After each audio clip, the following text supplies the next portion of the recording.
everyone. I am super excited to be going live. If you saw my post on Facebook, my son is actually having his tonsils out.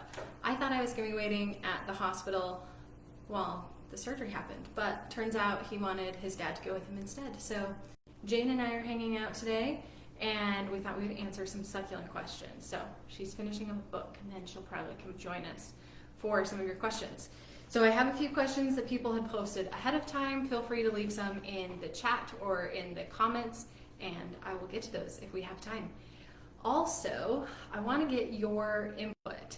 As I was getting ready for this morning, I thought it would be super fun to do like a reader question feature on our YouTube channel or on the Facebook page. So if you would be interested in having your question featured and me responding to pictures or video of your succulent and posted on YouTube or Facebook, if you'd be okay with that, just leave a comment below. We'll probably set up a form or something if people are interested. That way I can get all the needed information. But if that's something that you would either like to see or would like to personally be featured on, let me know so we know if we should go down that direction or not. Okay, so our first question today comes from Haley. So Haley says, what about arrangements versus individual pots? Is there a difference in how they grow? So this is a really great question. When you're planting succulents in an arrangement, a lot of times when you see, designs or arrangements that people have created at a nursery or things like that, the arrangements will be packed together. There's a bunch of succulents really tight all in one pot. And generally, when they are packed in that close together, they grow fairly slowly. There's not as much room for the roots to spread out and grow, and so they just don't grow as fast. However, if you space them out a little bit, give them a little bit more room to grow, then they should grow just as quickly as they would if they were potted on their own. Now, that doesn't necessarily mean that potting in an individual pot is going to help them grow faster per se, because you can do the same things with smaller succulents, or with a smaller pot. So you could plant a large-ish succulent in a smaller pot, and that can slow down the growth. Again, because it'd be root bound, there's not a lot of room for the roots to spread for the plant to get bigger. So it really just depends on how you have your succulents planted in an arrangement or in an individual pot. But basically, if it has a little bit of space to grow, then it will generally grow a little bit faster and bigger. If it doesn't have very much space to grow, then it'll grow more slowly and it won't grow quite as big. The one caveat to this is, for some reason, I haven't seen it with succulents in the ground, but for whatever reason in pots, if you plant a succulent in a pot that is like way, way, way too big for it, so maybe you have like a 12-inch pot and a 6-inch succulent, for some reason the succulent grows more slowly in a giant pot. My theory and kind of some of the research I've done kind of leads me to think that the succulent has so much access to water that it just spreads its roots out really big and doesn't put as much effort into growing the plant itself. So that's my theory. Don't quote me on that for sure. But I have noticed that if you plant your succulent in a pot that's just a little bit larger than the succulent, it tends to grow the fastest that way. So you'll probably end up needing to repot it every 2 years or so, depending on how quickly it grows and if you want it to keep growing larger. So like I said, I haven't found that to be true as much with succulents grown in the ground. For whatever reason, that's where they would naturally grow, right? So they seem to grow just fine in plenty of soil and plenty of space in the ground. So tightly packed, slower growth, more space, faster and bigger growth. Okay, and then Tiffany asks, and I am pretty familiar with Tiffany's garden, but she says, I live in a hot and humid summer, but winters are cold and dry. How should I accommodate my succulents in the winter when I bring them inside? It seems like I'm watering very infrequently in winter compared to them being outside in the humidity. So this is a really great question. There are so many differences between growing succulents outside versus growing them inside. and humidity is definitely a factor, as well as just general airflow. So in your house, you're probably going to be running maybe an air conditioning unit or a heater, and generally those will help with air circulation and help dry things out. But it's just not the same as growing outside. So hot and humid outside versus cold and dry inside. It may just be that your succulents have shifted a little bit, where they don't really go through a true dormancy inside, but if you had succulents outside, it was hot, it was humid, and then you take them inside to this colder, dry climate indoors, even though it's not like a true winter inside, because it's not going to get, to freezing temperatures or anything, but just that shift in temperature can cause them to go into a little bit of a dormancy. So my guess is that they aren't needing as much water inside because the soil is still dry, the temperatures around it are cooler, and it feels that shift in the climate, and so it's gone into dormancy, and it's not growing as much or as quickly, so it doesn't need as much water. One thing I will say to that is, one of the most important things with succulents, especially when you're transitioning them from one climate to another, is to really pay attention to the signs they're giving you that they need water. So if you haven't already grabbed our free cheat sheet, I will drop a link to that in the description once I'm done here. But you can download our free cheat sheet, Signs Your Succulents Need Water, and that will show you some examples of succulents that are just barely overwatered and some that are just barely underwatered. And once you get a feel for those signs that, okay, this succulent needs water, this succulent doesn't, that will really help you determine the watering schedule. I know Tiffany is totally on top of that, which is probably why she's recognizing that her succulents don't need as much water, or that she's watering at a different rate than she expected when they were indoors. So one of the things that drives me crazy when I hear people say like, oh, just water your succulents once a week, or water them once a month, and giving like a really concrete answer of this is how frequently you should be watering your succulents. Or, water them every couple days in the summer and water them once a month in the winter. There are changes, there are ebbs and flows in the watering schedule. But if you're not watching your succulent, you're probably going to end up overwatering or underwatering, because it probably needs something different than just a really routine schedule. Now, that's not to say that you can't water on a regular schedule, but every single climate is going to have a different schedule. Every succulent is probably going to have a little bit different of a schedule. So all of these succulents behind me that you see here, I was kind of in the habit-ish of watering them every 3 weeks. So they're inside, they're under grow lights 12 hours a day. And I found that some of the succulents were doing really well. Mostly some of these bigger ones that are up in here, and like the cactus, they were loving it. They looked really good. Their leaves were firm and plump. They did totally fine with the watering every 3 weeks. But I had some smaller ones. Yeah, this one right here is a pretty good example. It's not like a great way to do a close-up of it, but you can see it's really small, and the leaves are super, super soft. So they I can almost fold this one in half when I squeeze it, because it's not getting enough water. Oh, Jane, are you going to join us? Okay. So just paying attention to those signs is a great way to determine how often you're going to water your succulents. So that one in particular that I showed you, and I have a handful of other ones, they don't like that every 3 weeks of watering. They really would prefer more. They might get to where they can handle the every 3 weeks, but it's really not ideal for them. So those, I'm going to cater to those a little bit more, water them a little bit more frequently. So that, I would say, is the best way to help determine your watering schedule, is just paying attention to your individual succulents. You have anything you want to say? Okay, and then Lori asked, what are the pros and cons of bottom watering?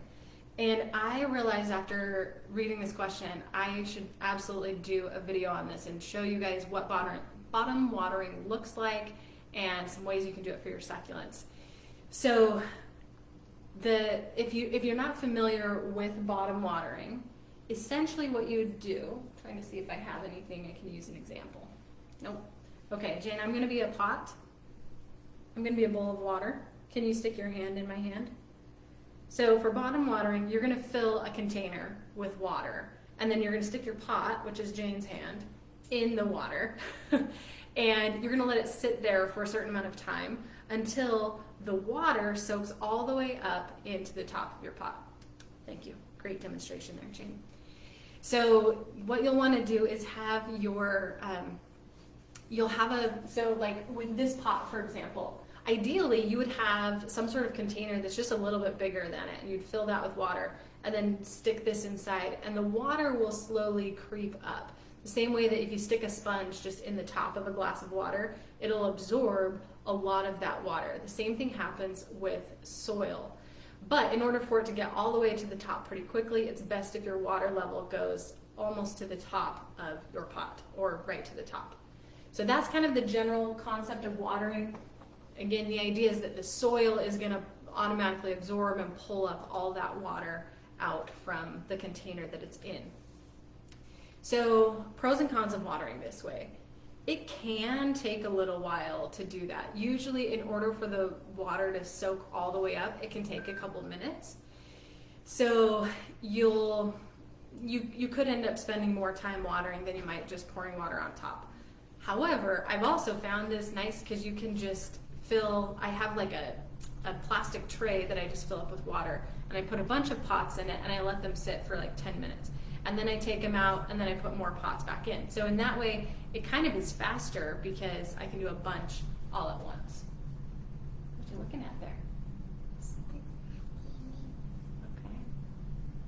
Do you want to pick out a favorite one to show them in a minute? You can point to it and then I'll show them. Okay.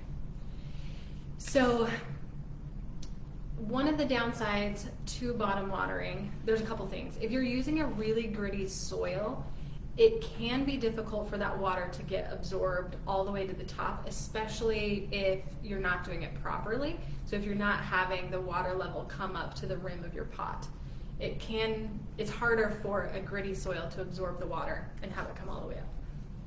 That said, there's a lot of pressure, and that's how I don't generally water my succulents the way most people do with bottom watering, but I do it pretty similar. Oh, you have something to say?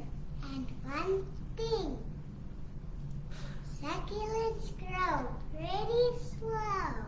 That's true, they do. So the way that I bottom water is I actually put my succulents in a tray, in just a plastic tray, and then I pour water over the top of the soil and then let it sit. So there's technically enough water there that it could be bottom watering, but I also pour water over the top just to make sure the soil gets completely wet.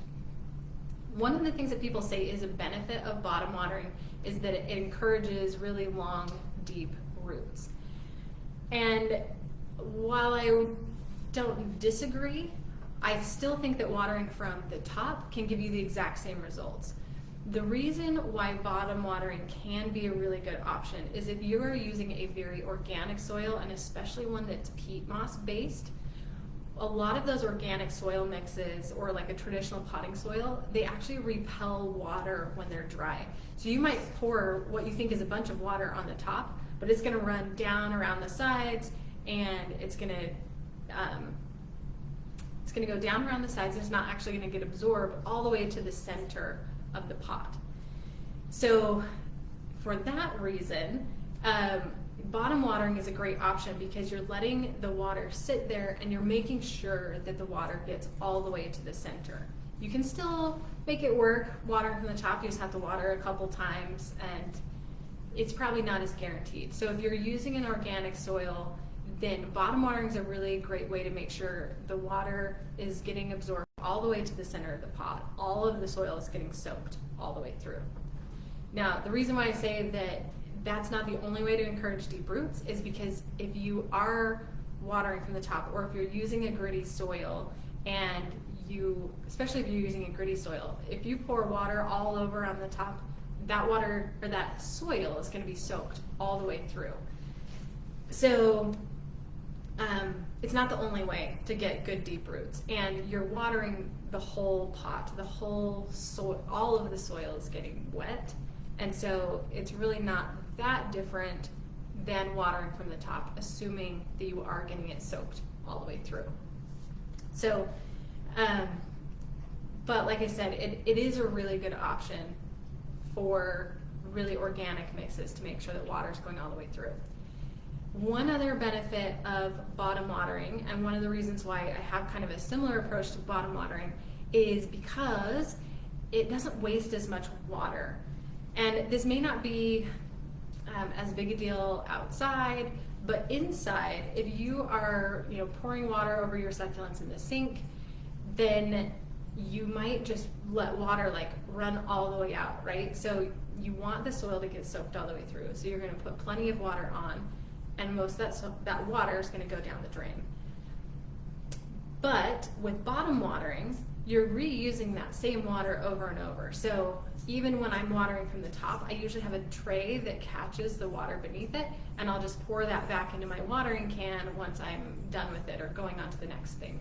So I have a big, I think it's a 2 or 3 gallon bucket that I use when I'm watering my succulents, and one of those gallons can water this entire shelving unit. Whereas if I was doing it just with a watering can, pouring it over the top, I'd probably have a lot of extra water coming out that would just evaporate or kind of get wasted. Yes? So the last reason that bottom watering can be a great option for succulents is because it generally means that you're not getting water on the top of your succulent leaves. So there's some debate about this, but a friend of mine, Linda, has been doing some experimenting with her succulents, and she's found that if you leave water on the top of your succulent leaves and you have them under grow lights, they are much more likely to get edema or this expansion or scarring on the succulent leaves than if there's no water on top. So generally with succulents outdoors, I think the water dries up quickly enough that you don't really have to worry that much about water being on top of the succulents. Obviously it rains on succulents outside, so that is the natural way that they are watered. But I do feel like indoors, just because the climate is different, and especially under grow lights don't work the same way the sun does, and so they can cause some complications, I guess. It can be problematic. It's not always problematic, but it can be. So when you're watering from the top, you're more likely to get water on top of your succulent leaves. I still try and water just around the succulent and not so much straight on top of it. So I'm trying to only get water on the soil. With bottom watering, it's pretty rare that you'll get water on top of your succulent unless you're like refilling your watering tray, or you accidentally tip the pot over or fill it up too high, something like that. One downside to bottom watering is I have seen that if you leave your succulents in that tray of water for too long, not always, but sometimes it can make the succulent more likely to suffer some rot or some root damage. I would say you probably have to leave it for a couple hours to run into that though. Okay. So when you are bottom watering, just make sure that you're only leaving them in there for, 10 to 15 minutes, I think is plenty of time. Maybe half an hour, but try not to forget about them. It's probably not the end of the world, but it is something. Will you take them over there? You have to go under the light or walk this way. Okay, thanks. It is something though just to keep in mind. You don't want to have your succulents in that water for an extended period of time, ideally, especially if they're really healthy. If they're super underwatered, you're probably less likely to have an issue, but I would recommend no more than half an hour. So bottom watering is really awesome, and I will probably be doing a video on that shortly because it is something that's helpful to see it in action too. Okay, so, all right, 1 second. I think my internet just died on this.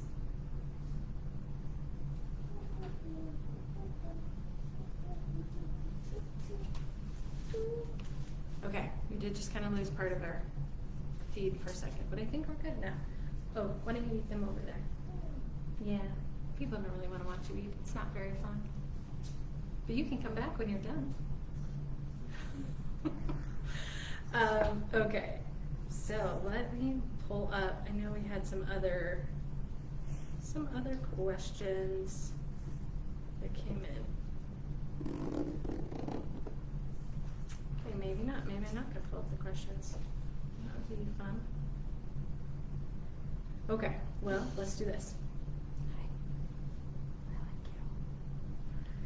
Okay, so we got those 3.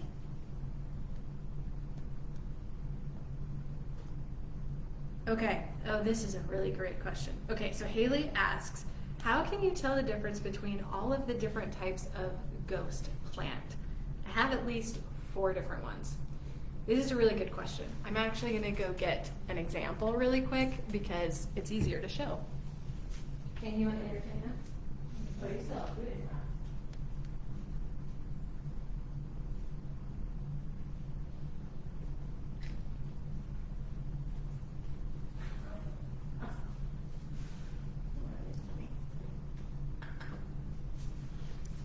Okay, so I don't have 4 different kinds, but I do have 2 different kinds that were labeled as ghost plants. So the first one here you can see is kind of pinkish in color,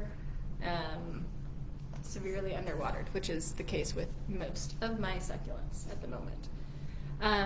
This is also labeled ghost plant. You can see it is more grayish in color, the leaves are longer, and a couple of these got some variegation from being under the lights that is they'll outgrow soon.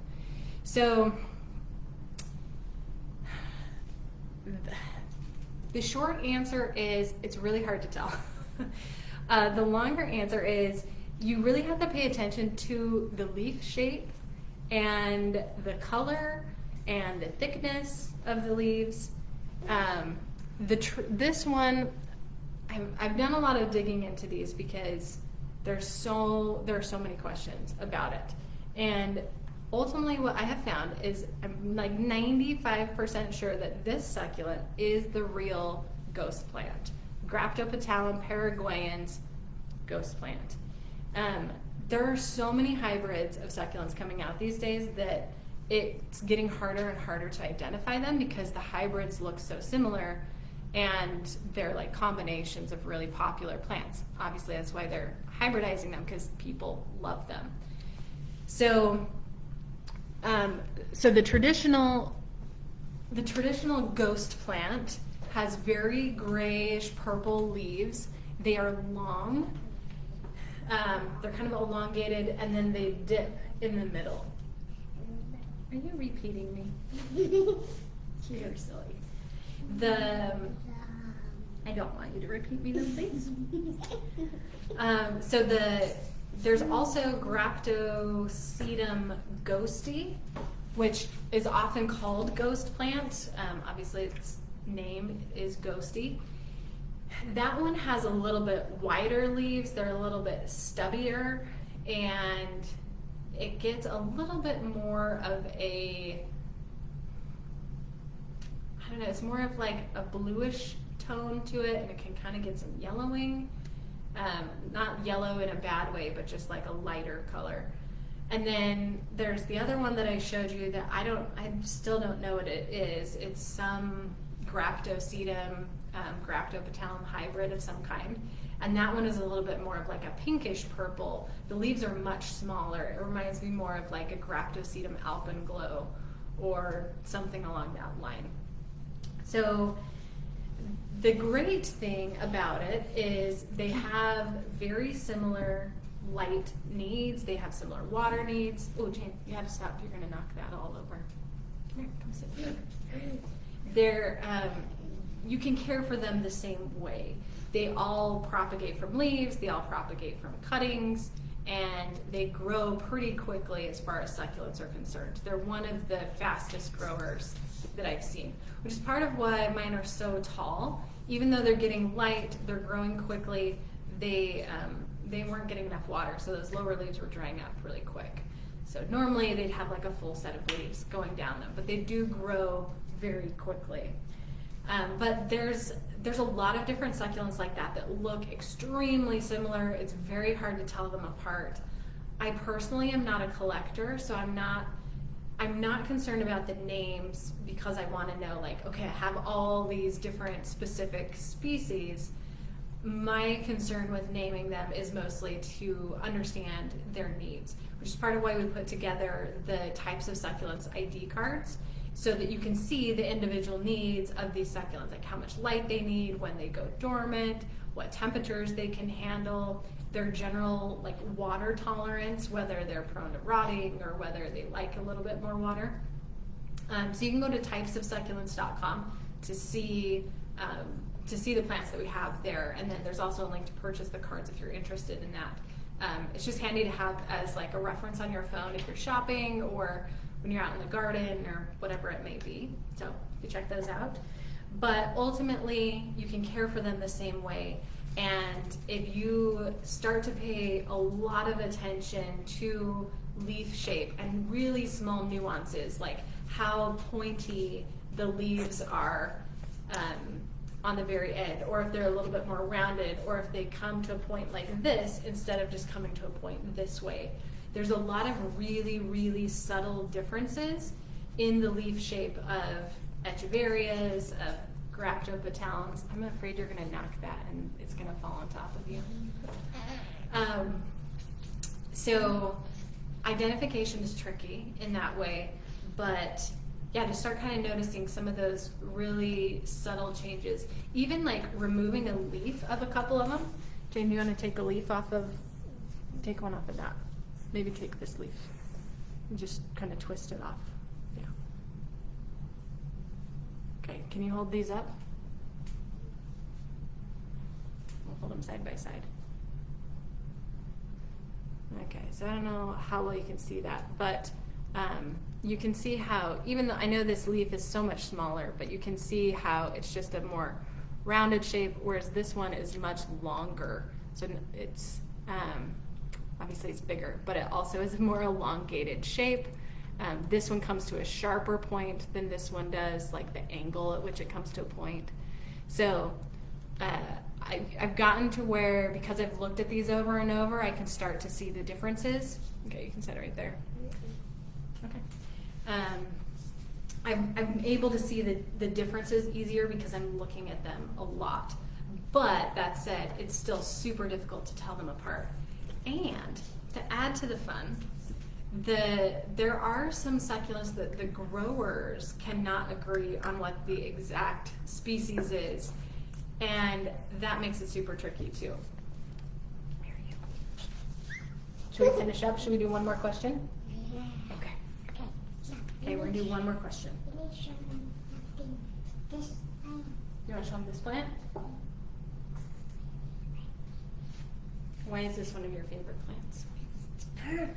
It's purple. Jane's favorite color is purple. So this is Echeveria Pearl von Nürnberg, which now there's also Echeveria Purple Pearl, and I can't remember what else. There's like 2 or 3 of them now that look extremely similar. But we have a few of those. PVNs, Hunjing. Okay. Okay. This is a good question. Serrano asks, can a succulent thrive in a flower pot without holes, but rather rocks at the bottom, and for how long? I've seen lots of people say yes and lots say no. Will you come sit with me? Or do you want to go pick out a book for a minute? What?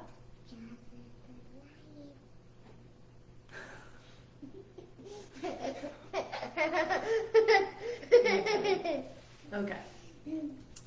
So this is a really good question. I personally prefer pots that have a drainage hole when I'm growing succulents. Thank you. But they can grow in pots without drainage holes.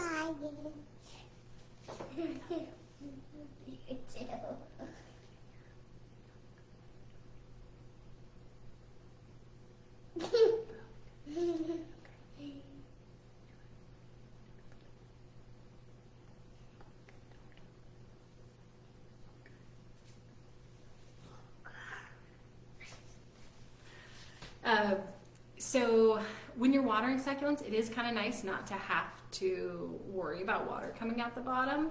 I know that's one thing, especially with growing succulents indoors, is drainage holes are not ideal if the succulent is sitting on like your kitchen table, or if it's, you know, sitting on a shelf somewhere. You don't want that water to drip out the bottom, so a lot of people prefer non-draining containers.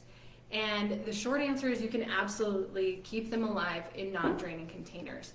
I do not recommend putting rocks at the bottom. This is something I'm not great at explaining, but basically what happens if you put rocks at the bottom, then your soil is only actually this deep. And with the way that gravity works and the way that water flows through it, you'll actually find that your soil stays wet longer. Look, the really more complicated answer is it has to do with a perched water table and water flow. I'll see if I can find the article that I was reading about it. One of those things that I read through it once, I'm like, okay, this makes sense. And now I just say, just don't put rocks at the bottom. And the thing that most people don't understand is, even with rocks at the bottom, there's still nowhere for that water to drain out. So a lot of people say, oh, add rocks to the bottom for drainage. Well, it doesn't add drainage because there's nowhere for the water to go out. And it can just end up causing other problems. One thing that some people will recommend is to add like charcoal to the bottom.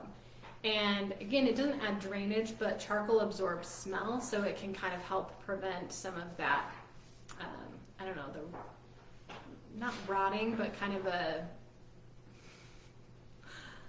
not ideal smell. I don't know why I can't think of the word for that right now. Anyway, so you can add charcoal to the bottom, but the most important thing when you're watering a succulent in a pot without drainage is that you don't just pour water over the whole thing and soak the whole thing, because that water is going to take so long to dry. And the top of your pot is going to dry out faster than the bottom. And so you're going to end up with succulents that are rotting because their roots are sitting in water for too long. So there's a couple things I recommend. You ideally would plant in a very shallow pot because that will dry out faster than a super deep pot. And then the second thing I recommend is measuring out how much water you put on. So I like using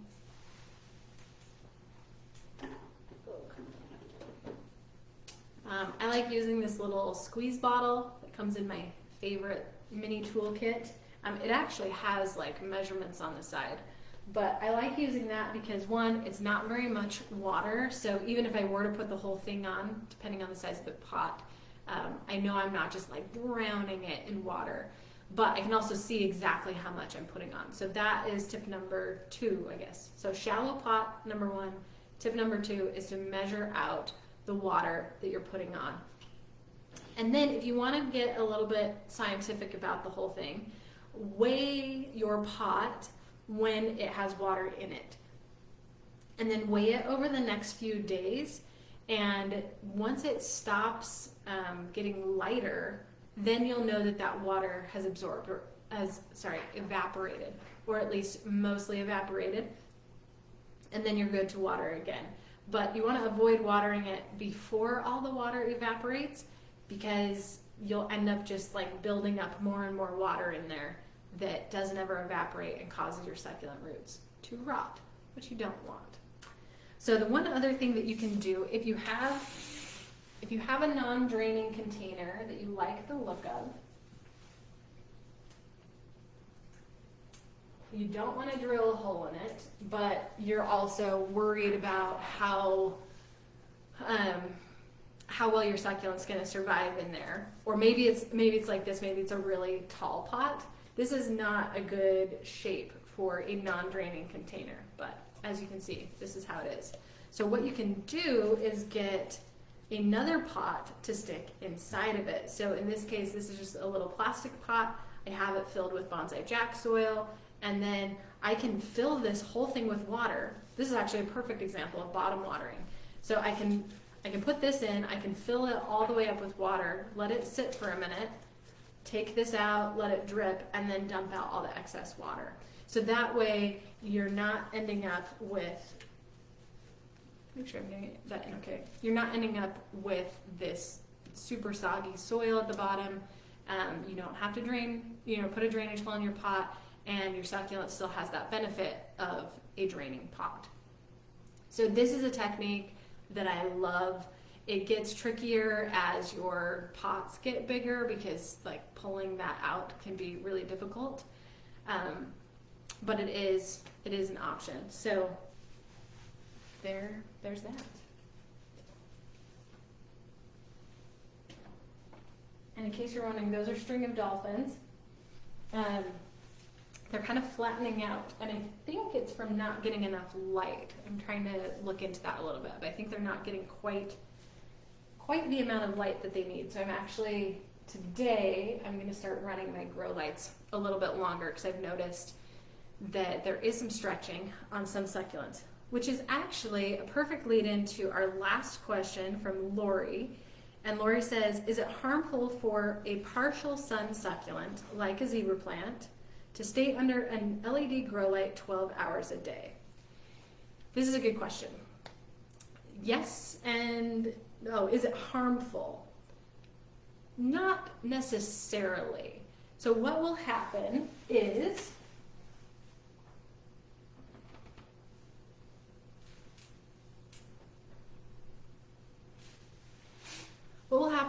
your succulent will turn a darker color. So this, I believe, is Haworthia con color. And in this, the lighting is not good enough for this. In the center, this succulent is a pretty, a bright green color. But you can see over here, it's more like a really deep foresty green. Not quite black, but it's a very deep green. So with this, it was initially on this top shelf, which you can see, it'd be right here. It's pretty close to the light, and I run that about 12 hours a day.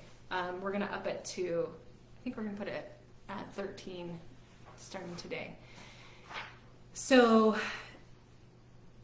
with that, it will get darker. It's not necessarily problematic, but it won't look quite as healthy. I feel like the dark color on these just looks kind of dried out. I haven't killed any from being under lights that long. I had a lot of them under that light and that close to the light for quite a while because I wanted to see what would happen. And they just turned dark, like this dark green, almost a purpley kind of color. And I did notice that they were much more dry, so I was having to water it more often. But ideally, you would put it further away from the light. So you can't see, but I have another video about this plant stand. And the bottom shelf of this is taller. So I don't remember the exact spacing, but it's something like these shelves, they're like 12 inches apart maybe, and then the bottom shelf is about 18 inches in height, something like that. So it's still under the grow lights for the same amount of time, but because it's further away from the light, it's not absorbing as much light. The light's not as intense, and so it can still be under the light for that long, but it doesn't get as dark. So it's making it more like it's partial shade down there. The closer it gets to the light, the more intense the light is, and the more it's able to absorb. So it would kind of be like these are full sun, down there's like partial sun or partial shade. It's probably more like partial shade down here because the drop off from like something that's really close to the light is going to look dramatically different than something that's 12 inches away from the light. So there's a lot of drop off the further away from the grow lights that you get. Whereas outside, somewhere that's in like really, really bright shade. So if this is like your shade line and it's just right past that, it's really bright still, it's getting a lot of bright indirect sun, you're not going to notice a lot of difference between that and something that's in full sun or something that's like, in a couple feet from it. So the change is much less noticeable.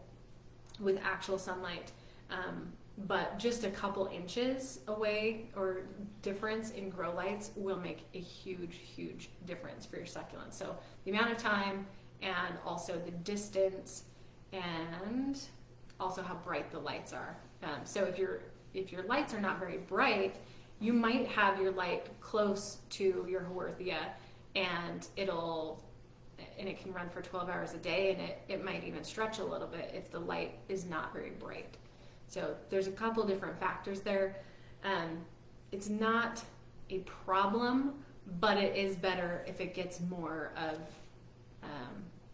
a shadier type climate, so something a little bit further away from the light.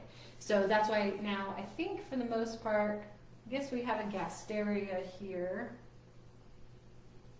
Other than that, though, all the gasterias and the Haworthias have all moved down to the bottom shelf, so that way they're not getting quite as much light. All right, that is the end for me. As you can tell, Jane is ready to move on to a new activity. So again, leave a comment below if you think it would be fun to have like reader questions featured like this, where I'm answering them, but maybe also showing you some pictures of their succulents or giving you some more examples. So I can essentially be a little bit more prepared in what I'm showing you. If you're interested in that, leave a comment below. If you want to have a question featured, if you'd be okay with us sharing some details about your succulents, maybe some pictures, and I think we would just do like your first name or something. But anyway, also leave a comment, and if that's something people are interested in, we'll set up a form or a way that you can request to be featured. So some other resources I mentioned is our watering cheat sheet. I'll drop a link for that in the comments or in the description, wherever that makes sense. Or you can just go to succulentsandsunshine.com, and I believe you can get it right there on the homepage. And then also typesofsucculents.com, you'll see a bunch of different succulents featured there, and we show you how much light and water and what their dormancy period is, what temperatures they can handle, how they propagate, how to care for them. So all of that at typesofsucculents.com. Thank you guys so much for joining me today. And Jane, do you want to come say goodbye? Or are you good? Jane loves to say goodbye. Bye. Do you want to wave? Do you have any last words to say? Bye. I love you. See you later. See you later, alligator. Let's see.